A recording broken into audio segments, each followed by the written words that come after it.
Hi students, I am Dr. Mayaduna again, coming with the chapter 5. Chapter 5 is Ionic and Covalent Compounds. If I tell you what is chapter 5 is about, we learn about what is the ionic compound, covalent compound, and also we learn how to write the chemical formulas. So first, what are the compound? Compound is a substance that composed of two or more elements. Example, water, H2O, hydrogen and oxygen. So two elements, two atoms, like two elements combined. So it's a compound. Sodium chloride, salt, it's a compound. You need to know the way of representing these compounds is elements. Lewis dot symbols. What is the Lewis dot symbol? You take the valence shell electrons. Valence electrons are electrons in the outermost shell and showing in the dots. So example, boron has 1s2, 2s2, 2p1. So you have three valence electrons. You show it in the, like, it can be like any reasonable three dots, but three dots should be far apart as possible. I have some Lewis dot symbols like it just look at the valence electron and you just put a dot on it. So if you see the fluorine, a 7 valence electron, you see 7 dots like that.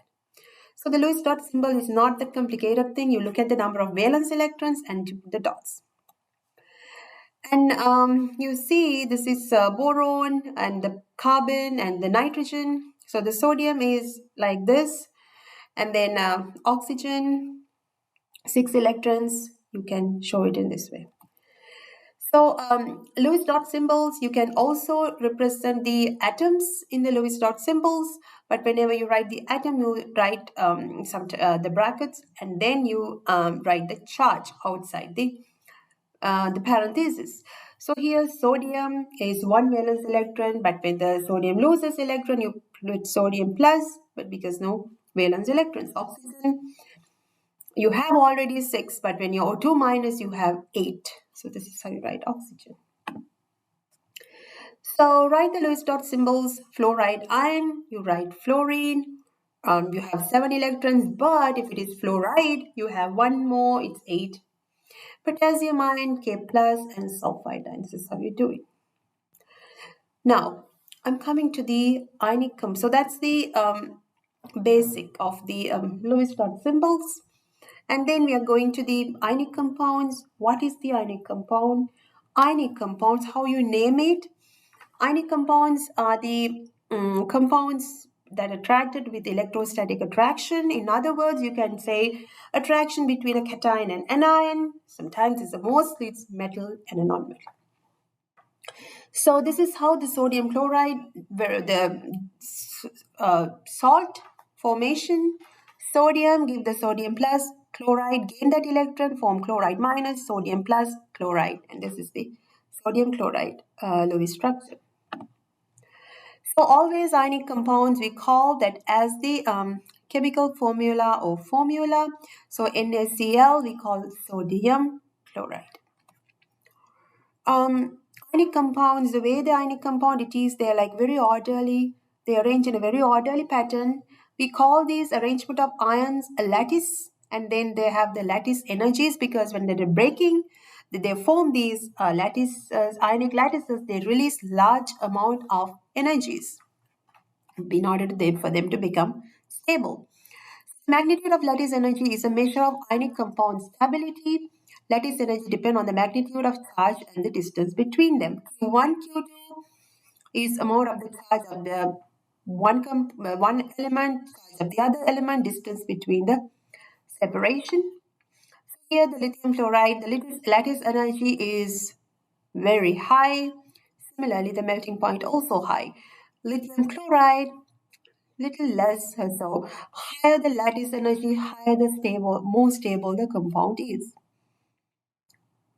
So this is a comparison of lattice energy of the compound, lithium iodide, sodium iodide, and potassium iodide. So you see the anion is same, but cation is going down the group. And you see when you go down the group, the size of the cation increases. And also the highest lattice energy is in the group 1 because lithium iodide is most stable. Then you go to the next one, it's the lithium fluoride. This is changing the anion. And you see the higher the more the top, the element is in the compounds is on the top of the periodic table, and that means higher the lattice energy. No, sorry, I got a mistake here. Here, this is right. Give me a minute.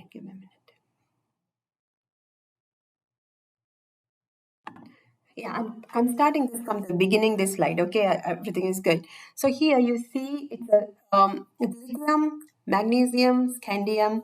Here the comparison is, so this one has +1 charge, -1 charge.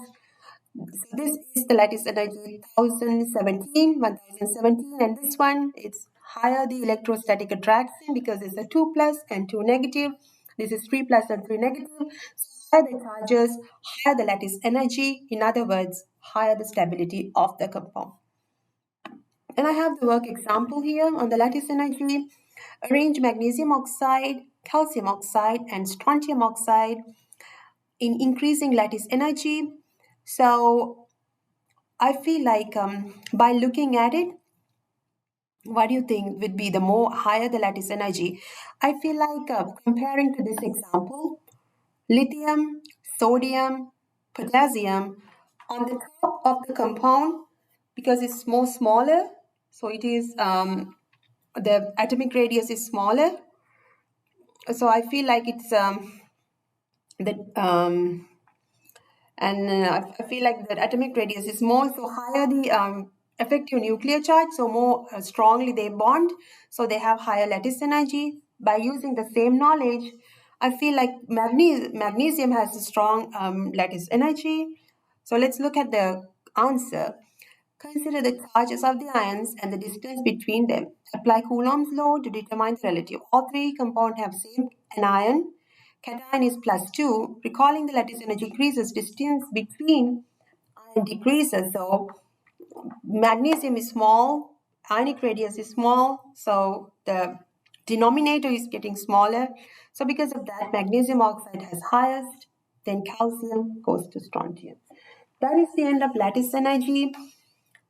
And now we are moving to the very important concept. Our very important concept is naming ions and ionic compounds.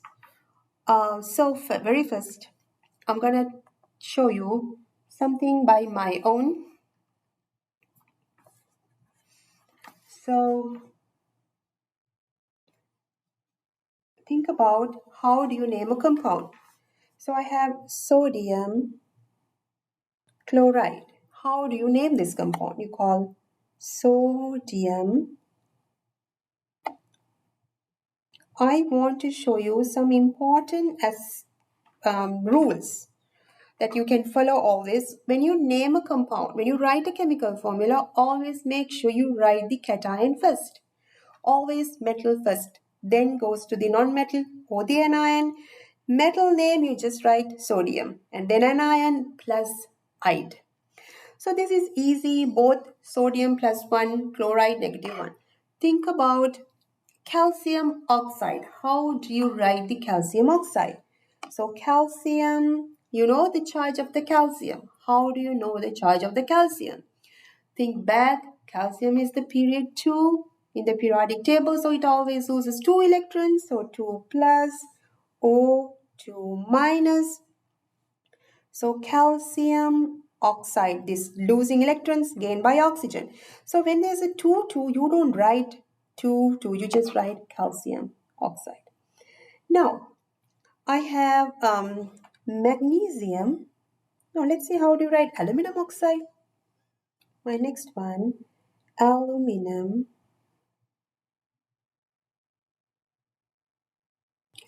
oxide. So aluminum 3 plus, O 2 minus. How do you share it? So aluminum loses 3 electrons, But oxygen doesn't need 3 electrons. Oxygen need only 2. What happened to the remaining electron? So now, whenever they form a compound, the number of electrons lost by the metal should gain. So in order to do that, there should be some common factor. How about 2 aluminum atoms loses 6 electrons, okay? 2 aluminum atoms loses 6 electrons, and then 3, so 6 electrons, each oxygen need 2, so gain 3 oxygen atoms. Gain that. So now if you write it, you write Al2O3 because 2 aluminum atoms, 3 oxygen atoms. So there is an easy way other than thinking like that.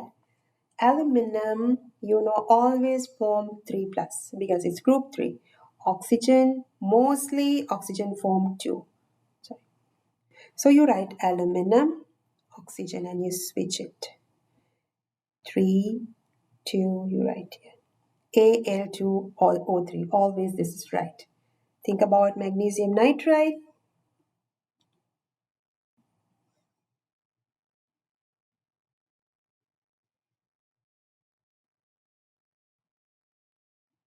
Magnesium 2 plus, nitrogen 3, and 3 minus. Look at the my way. Magnesium N, charge of magnesium go to nitrogen, charge like that. Mg3 and 2. So this is the easy way. So let's do something sodium oxide. Sorry. Okay, resume. Okay. Let's write sodium oxide.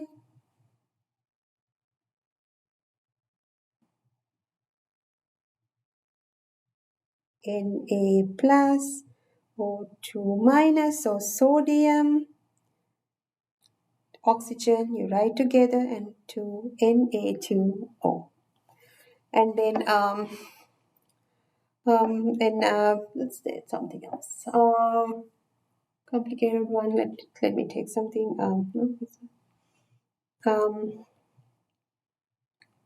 Calcium chloride.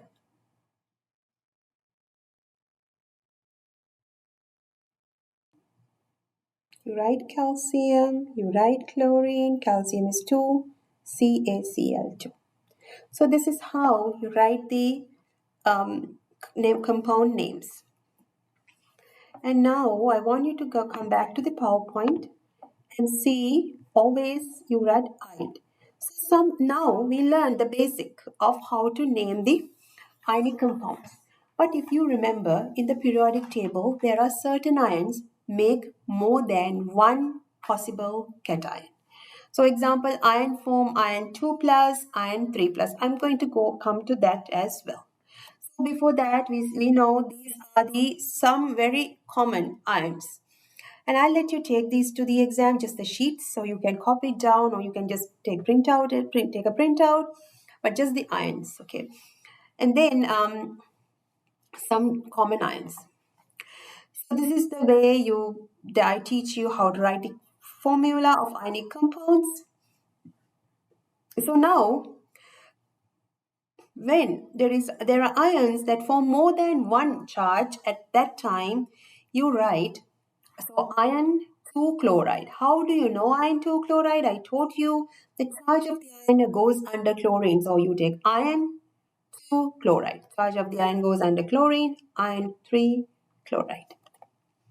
So I have a question. Name the following compound: calcium oxide, magnesium nitride, this one, iron. So then you can't just write iron sulfide. You need to know that iron is not a main group element. Iron is something that iron is something that form more than one type of cation. If a metal form more than one type of a cation, you can just write it is just the name itself. You need to show the charge. What do you think the charge of this ion would be? You can look at by looking at the below ion, it should be the next anion. So I know it's ion 3 because you switch it, ion 3 sulfide. Okay. And then I have the tedious formulas of the following ionic compound: mercury 2 chloride, mercury is Hc. And then you write Cl always form -1, so the HgCl2.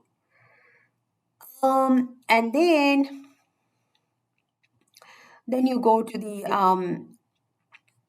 lead. Lead is Pb, bromide -1, so Pb, Br2, potassium nitride, K, nitride is N, always nitrogen from 3 minus, so K N, so K3N. So that is how you write the name of the compound.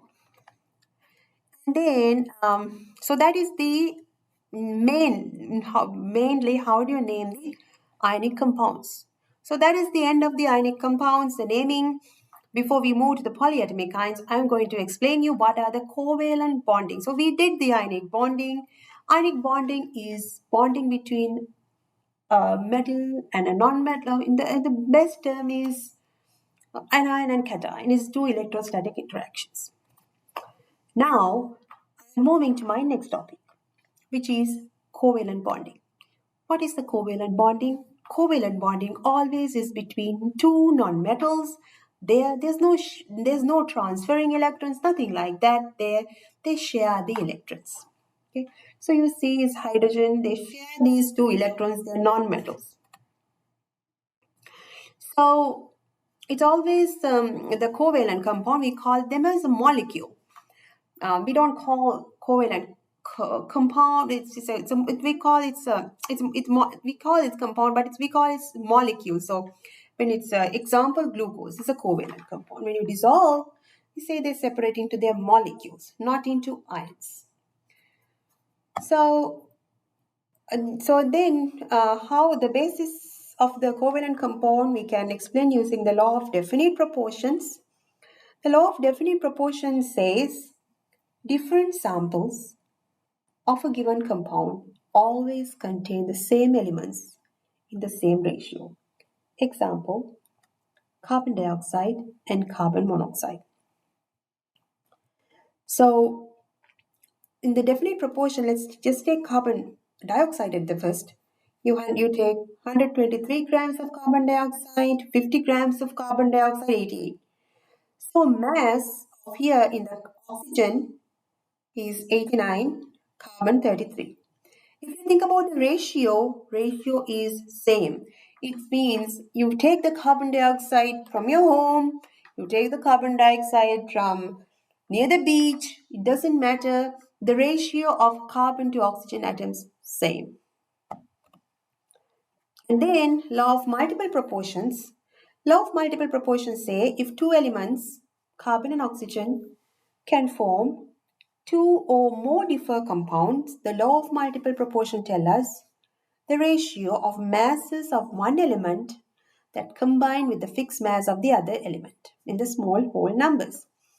Example, in addition to carbon dioxide, you see in the carbon dioxide the combined ratio 1 into 2.66.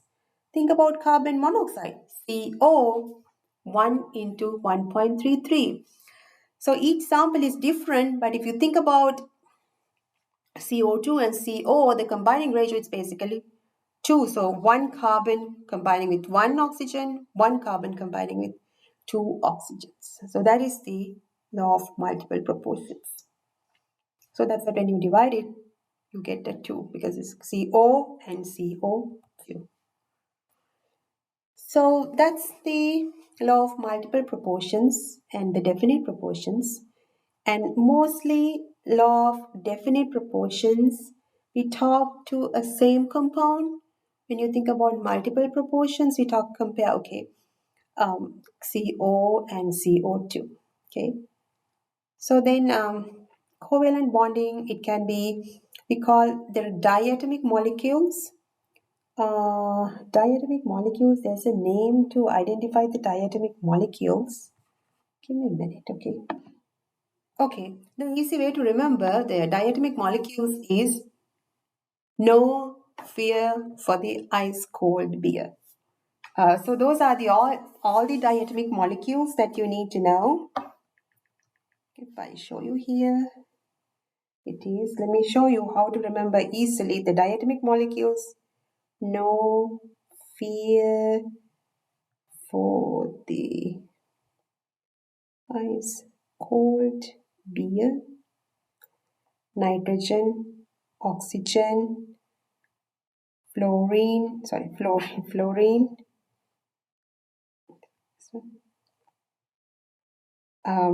iodine, Cl2, bromine. So these are the compounds that diatomic. So it's easy for you to remember what are the diatomic molecules.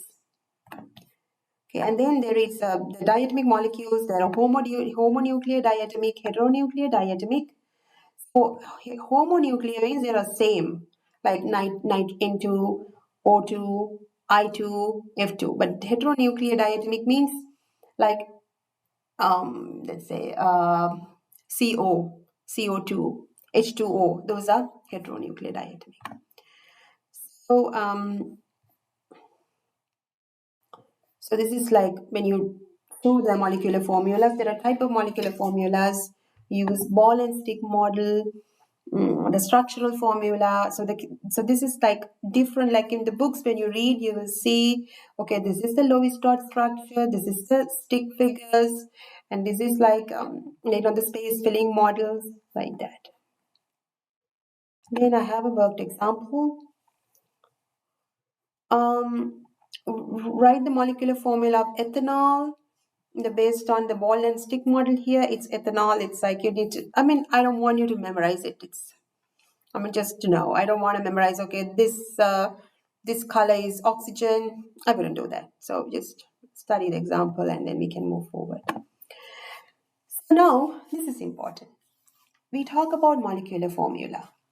What is molecular formula? Molecular formula is very commonly known one. But empirical formula is different. We use empirical formula only in the calculations. That means empirical formula is simple whole number ratio of the compounds, simplest whole number ratio. For certain compounds, molecular formula and empirical formula can be same. Example, carbon dioxide. Carbon dioxide, it's already simplified formula. You can't simplify anymore because CO2, just CO2. But I have given you this compound, this is hydrazine. You don't want to know about the name, but think about the molecular formula. N2H4.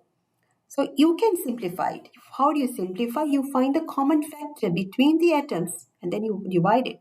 It's 2. When you divide the atoms by 2, you get NH2.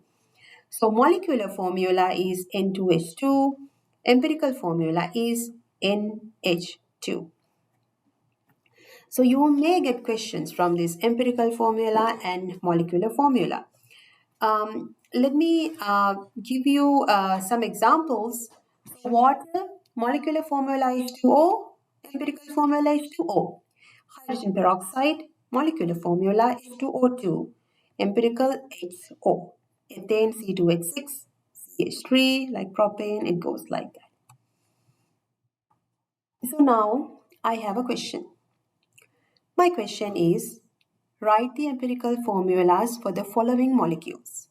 Glucose, C6H12O6.